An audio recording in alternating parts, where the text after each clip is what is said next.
शुद्धिकरण उसकी चेतना के शुद्धिकरण से प्रारंभ होता है। The purification starts from the purification of the consciousness. चेतना, यह चेतना जो हमारे मन में और सारे शरीर में व्याप्त है, चेतना की उपस्थिति से दिव्य आत्मा की उपस्थिति का अनुभव होता है। जो ही चेतना शरीर को छोड़ देती है, शरीर भी निष्क्रिय हो जाता है, इट बिकम्स इनएक्टिव। यह चेतना गतिविधियों द्वारा देखी जाती है। सुस्त दार्शनिक कहते हैं कि चेतना सुप्त अवस्था में रहती है, किंतु यह सच नहीं है। यह उनके अल्प ज्ञान का परिचय देता है। शुद्ध चेतना के कार्यों को रोककर उन्हें दूषित नहीं करना चाहिए। चेतना हमेशा क्रियाशील है, is always active, just like the mind. Mind is always active, मन हमेशा गतिशील रहता है। अब विषय यह है कि यदि वो मन भौतिक सुखों का, भौतिक इंद्रियों का भोग के बारे में कल्पना करेगा, विचार करेगा, योजनाएं बनाएगा,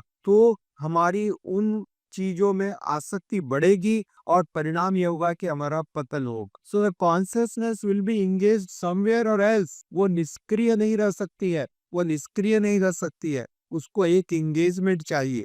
यह उसका स्वभाव है, ऑलवेज एक्टिव। जो तथाकथित योगी हैं, so called yogis and so called brahmavadis, वो लोग अपनी चेतना को नियंत्रण करने का प्रयास करते हैं artificial, to control it, to restrain it, okay. परंतु यह प्रैक्टिकल नहीं है, यह स्वाभाविक नहीं है। जिस प्रकार से पानी का स्वभाव है बहना, हवा का स्वभाव है बहना, यदि आप उसको रोकते हो तो अस्वाभाविक है, unnatural. Therefore, it becomes difficult. It becomes difficult with every moment, right? So, similarly, the nature of consciousness is active. The nature of mind is active. It cannot be artificially controlled for long. It becomes very difficult. And then, हमारा पतन होगा इस तरह से यदि हम उसका बाहरी तरह से आर्टिफिशियली हम उसको नियंत्रण करने का प्रयास करेंगे। इसलिए इसका दूसरा उपाय है उस चेतना को भगवान की सेवा में नियोजित कर दिया जाए।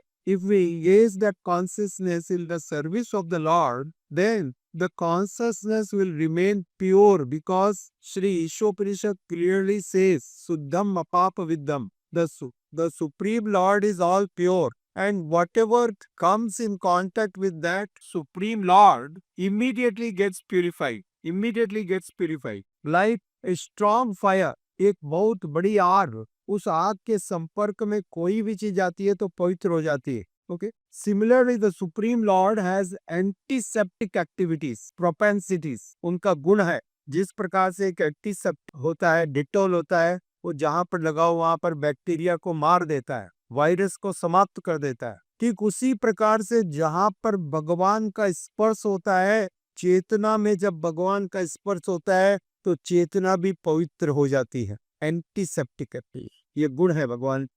इसलिए हम अपनी चेतना को यदि शुद्ध करना चाहते हैं तो चेतना के द्वारा भगवान का स्मरण किया जाए। चेतना को रोकने की आवश्यकता नहीं है, वो स्वभाव से गतिशील है। जब शरीर कार्य नहीं करता तब भी चेतना कार्य करती है, जैसा कि स्वप्न आते। यह सब कॉन्शियसनेस का परिणाम है, क्योंकि चेतना एक्टिव है। अचेतनता अस्वाभाविक है, कृत्रिम रूप से कुछ समय के लिए निष्क्रिय कर देते हैं, किंतु दवा एवं नशे के प्रभाव समाप्त होने पर यह फिर से गतिशील हो जाती है। Again it becomes active the moment the effect of the intoxication and the drugs is over, again the consciousness becomes active. जैसा मुंडक उपनिषद के तीसरे 3.1.9 में कहा गया है, आत्मा सूक्ष्म अणु के समान कुशाग्र बुद्धि से जानी जाती है।